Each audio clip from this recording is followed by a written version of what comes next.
everybody. It's Vicki here for my Tuesday night Q&A. However, I'm giving it tonight, which is Monday, because as I wrote in my post, it's my birthday tomorrow, and I'll be busy in the restaurant having dinner. So I'm happy to have a chance tonight to be able to answer some questions. And as usual, the questions are fabulous, and I really appreciate those of you who did submit questions, and I'm really sorry that I can't answer all of them. But tonight we're going to be looking at two sides of questions about kids and their dad, and then a third question about how to recover from the hurt and stop feeling sort of like a fool.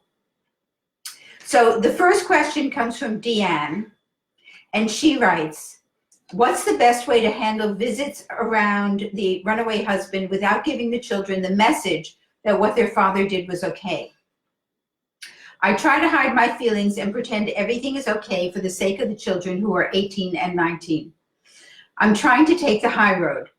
Their father acts like he did nothing wrong and everything is fine. He walked out in front of all of us and left us shattered. So it's not like they don't know the pain he caused, even though they act like everything is okay. Is this healthy, or are we hurting ourselves by turning the other cheek? So I get this question a lot. A lot of people feel, and now these kids are late teens, 18 and 19.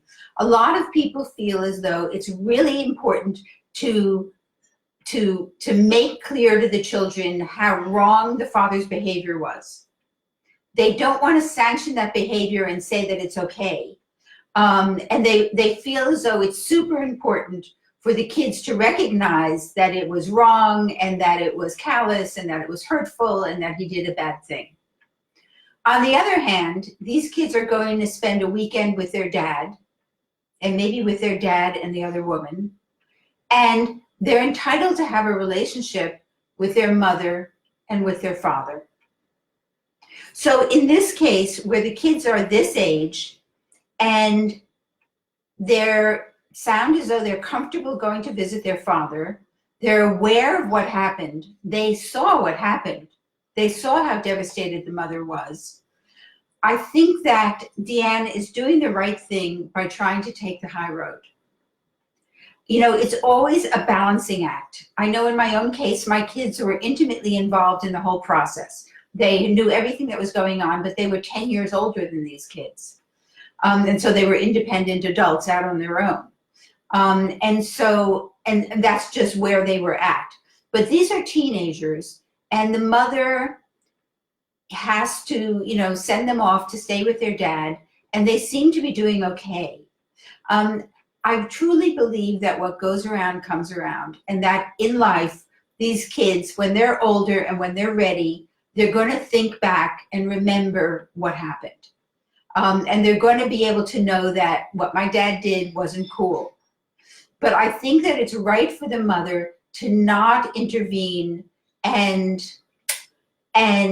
sort of rub their nose in the fact that the father's behavior was wrong, but rather to let that evolve naturally and maybe have the conversation with them over time, as when they're older, or when it comes up in a conversation, or when it can be used in a way that's not sort of hitting them over the head to say that your father is bad. And there's something that's called parental alienation, and we all don't want to have, we don't want to involve children in parental alienation where one parent purposefully alienates the children from the other parent, because that free and easy relationship with both parents is so important to children's mental health. So although this is a huge issue that the father left in the way that he did and all of that stuff, I think that protecting the children and letting the information that they will need to know come out more naturally over time is a better idea. And I think, Deanne, that you're not hurting yourself by turning the other cheek. I think you're doing a great service to your kids. And I know some of you are going to be up in arms and mad at me for this statement, but that's what I feel. Now, the second question also has to do with kids. It's from Melissa, who says, how to overcome the guilt in regard to the kids. Poof! One day he was gone from our daily lives as a family, totally blindsided, both the kids and myself. Now the affair partner / co-worker has moved in. I don't want him back. I just feel badly for the kids for flipping their whole happy world upside down. So yeah, of course, you are going to feel badly. Your kids had a happy, stable life, and now they're grappling with all of this stuff that they didn't need and they don't want. But however, there's no way around it. You have to go through it. It's a reality. One thing I know, and you may or may not know, that I've written a book that's called How to Tell the Kids. And it's about telling children, the moment that you tell children that their parents are getting divorced. And the book is based on 100 interviews I did with children whose parents were divorced, and with adults who were children when their parents got divorced. And so I really heard what kids want. And kids want the truth, but they don't want too much. They don't want to know the dirty details. It's very distressing for them. But the other thing that I learned through the research for my book is that children can do quite well with divorced parents. It's not our first choice, but children can be very healthy emotionally, mentally, and spiritually with divorced parents. And what that hinges on is for the parents to behave maturely. The lower the level of conflict between the parents, whatever the reason is that the marriage broke down, the better the outcome for the children. So as much as possible, I just want to reassure Melissa that although initially, of course, in the first 6 months when there's a big transition and the kids are getting used to the change, and now the other woman is moving in, and poor Melissa is going to have to send her kids off to her ex-husband and the other woman. And I know, you have to be a saint in order to do that. And I always honor the moms who have to suck it up and do that. I know how hard that is. But I just want to reassure Melissa that it is possible that, blindsided and all, the children can function quite well in life and can do quite well, and that it really just requires that she and her ex-husband, that all the adults involved, act like adults and try not to drag the kids into the conflict. Good. Okay, so the third question is from Pam, and it's on a different topic, which is, how does one stop missing, hurting over the person who never really existed? How does one stop feeling like the world's biggest patsy and come to terms with this false life you've lived? Wow, that is, one powerhouse question, and that's why I wanted to address it. And there's a lot of different elements to this question. And the first part, how does one stop missing and hurting?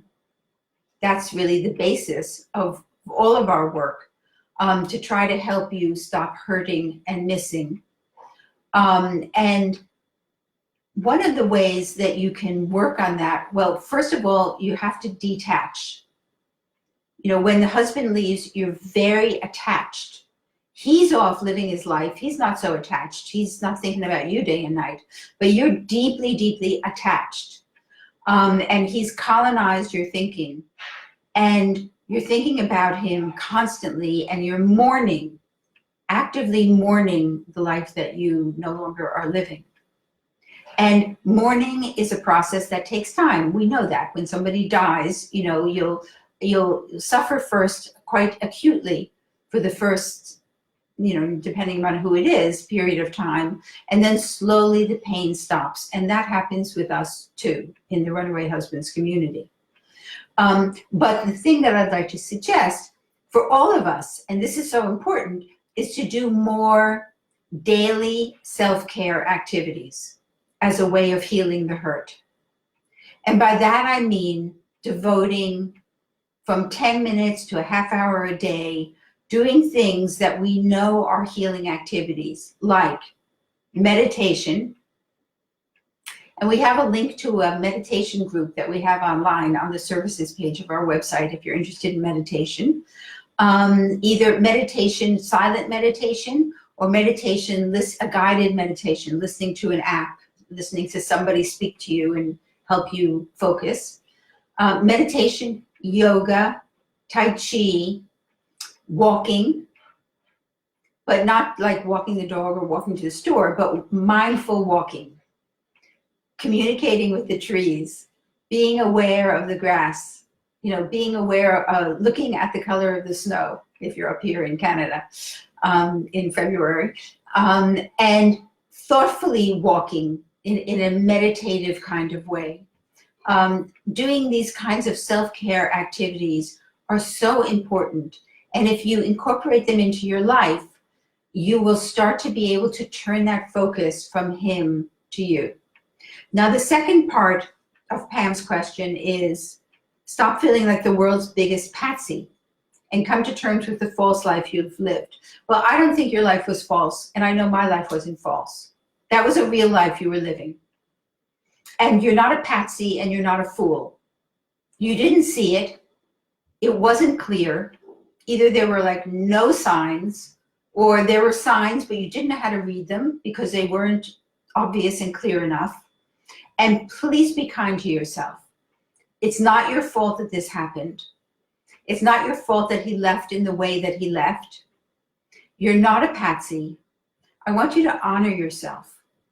And I want you to recognize that every moment of your life is valuable and genuine. And that it wasn't a fake life. It was real.